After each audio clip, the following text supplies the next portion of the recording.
This video will cover custom fields. Now, custom fields are fields you can add to assets in case there is something in the asset form that you want to track that isn't there already. Okay, so the asset form is pretty flexible. There's a lot of places you can add things. So I can always put something in the name or the description or even in the notes tab, but if that doesn't quite suit your needs, you can always add a custom field. Okay, so this is, again, just for assets. You don't have custom fields for work orders or schedule maintenance or anything else. Okay, so to add a custom field, there are two places I can do it. The first is from inside the asset form. So I've opened up my milling station, which is a piece of equipment.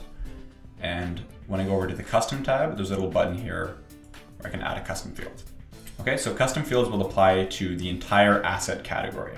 Okay, so this gives you a little bit of text here that says apply to which asset category. Right, it's the etching department, which is what the milling station is in, the etch asset category. Okay, so we'll call this one RPM.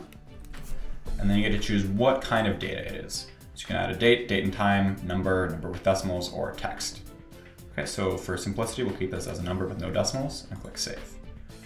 Okay, so now I'm able to track RPM. I can go here and save. Okay, so this is only for, again, I apply this only to assets in the milling category. So this only applies to assets in the etch category.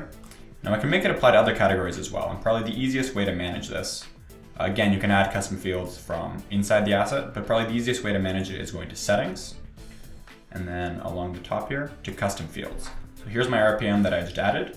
So I can either delete this, I can open it up and edit it, and if I want to add to another asset category, let's say I want to apply this to the general equipment category.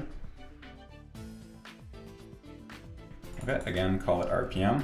So an important thing about custom fields is they aren't inherited to child categories. And by that, I mean, if I add this to the equipment category, it's not going to get inherited to subcategories of equipment. So if I go to asset categories here, so I just added this to the equipment category, which means it doesn't automatically get added to etch, milling machines, or any of these things. I would have to go through and manually add these as well.